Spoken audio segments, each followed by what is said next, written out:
below is your count to 1,400 to 1,700 word professional YouTube voiceover script, written in natural American storytelling style, with a strong hook, 3-act structure, emotional pacing, cinematic interactions, completely new names and world building, and a final call to action that opens debate. The tone stays while personal, raw, and reflective. Not theatrical, not preachy. All long dashes have been replaced with us, ellipses as obong, and paragraphs flow naturally without unnecessary line breaks. Your final script, 1,600 words. Title: Billionaire leaves Gala after rich family slaps her, but she holds the real power. I want you to picture this for a second. A ballroom full of sequins, chandeliers, 6-figure gowns, and a string quartet playing some song no one actually enjoys. And right in the middle of all that shine and sparkle, a woman like me stands frozen chocolate cake sliding down her dress while a billionaire socialite slaps me so hard the room actually gasps. Yeah, that happened. You know what I mean? One second, I'm minding my own business. The next, I'm being treated like a stray dog that wandered in from the service elevator. But let me start from the beginning, because nights like that don't just happen. They build, they simmer, and then they blow up in a way nobody forgets. I'm not the type who likes galas, but that evening mattered.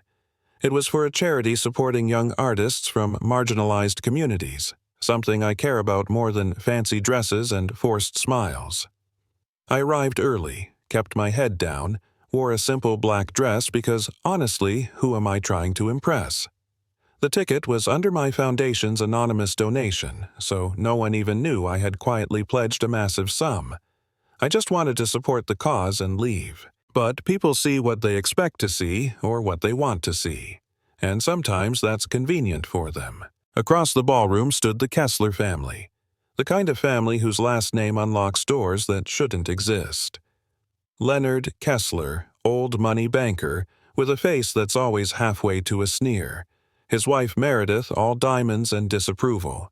Their son Grant, a finance bro who somehow looks both expensive and cheap at the same time. And the daughter Lila, a lifestyle influencer whose whole personality is brand deals and thinly veiled privilege. They didn't know me.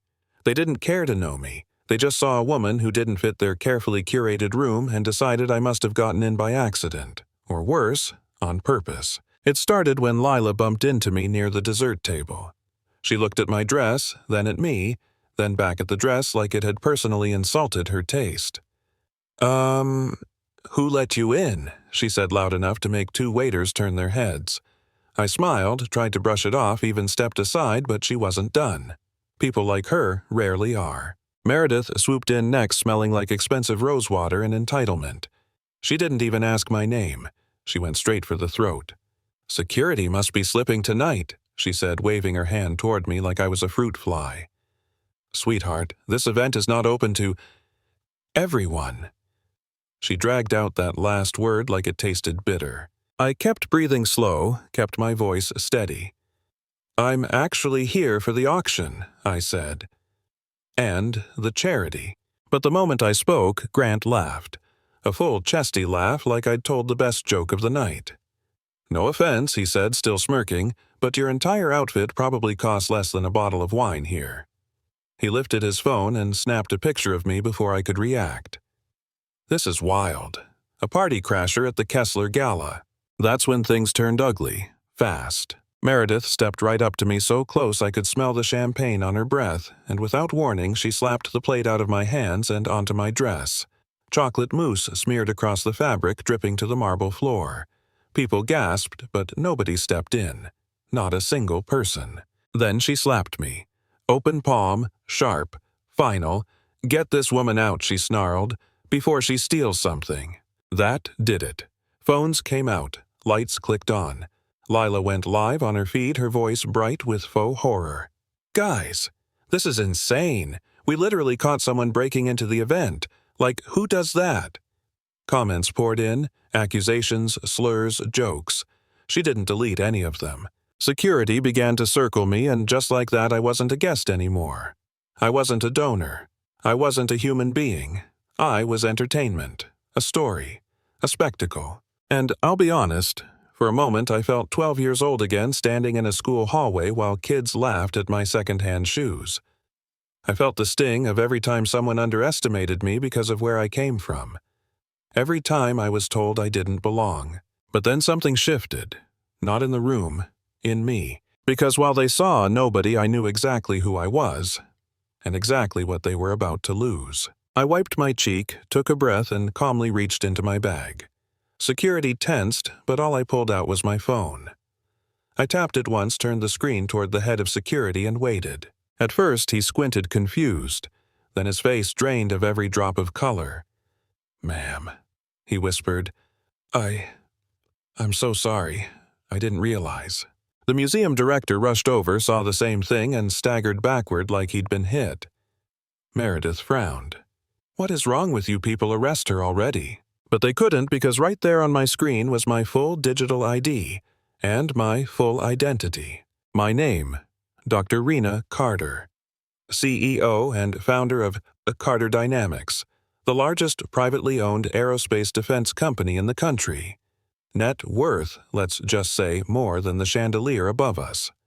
And a message thread from the Department of Defense marked urgent, asking for my approval on a multi-billion-dollar contract that the Kessler Bank Group just happened to be financing. Yeah, that part hit them hard. Grant stepped closer, sputtering.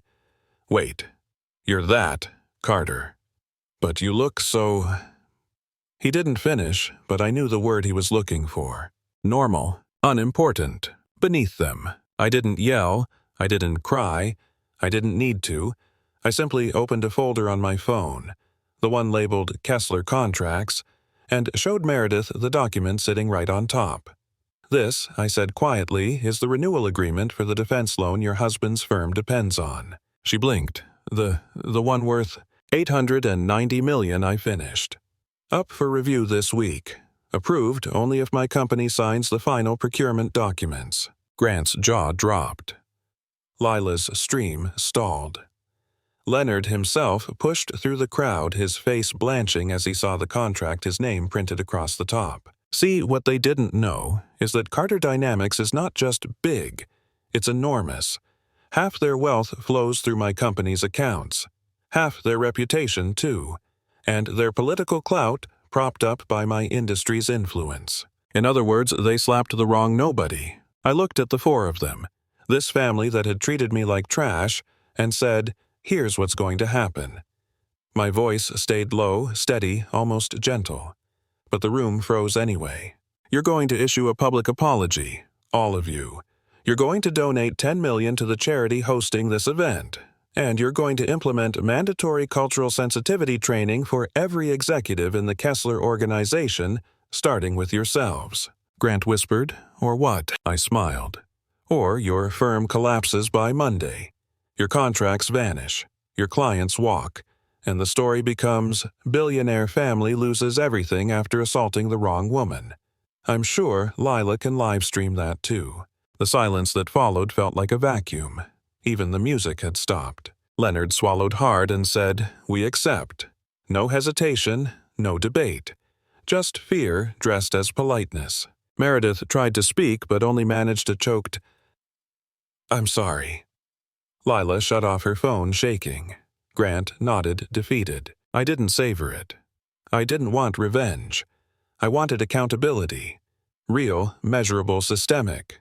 And sometimes the only language people like them understand is consequence. I left that night with cake still on my dress, but my head held high. The next morning, their apologies went viral, their donations cleared, and their board announced sweeping reforms. Some called it justice. Others called it buying virtue. And a few accused me of abusing power. I get it. It's messy. But here's the truth. As I see it, I didn't humiliate them. I didn't slap them or call them creatures. I simply revealed who they were and who I was. And people reveal themselves most clearly when they think no one important is watching. Funny how that works. But let me end with this because this part matters most. When we talk about power, we often picture something loud, aggressive, impossible to ignore. But real power, the kind that reshapes systems, the kind that humbles the proud. It's often quiet, steady, almost invisible. Until the moment it's not. I didn't walk into that gala to prove anything. I walked in to support art, to give back, to uplift. They tried to take my dignity, and all I did was remind them I still had it. So now I want to hear from you. When someone underestimates you, when they judge you on your clothes, your background, your accent, your skin, what do you do? Do you walk away? Do you fight back? Or do you wait for the moment that flips the whole script? Drop your thoughts in the comments. Tell me if what I did was right, wrong, too much, or not enough. Tell me if you've lived your own version of this story. And if you want more stories about dignity, justice, and turning the tables on people who think they're untouchable, hit like, subscribe, and share this video. Because your voice matters. Your story matters. And sometimes the quietest person in the room holds the most power.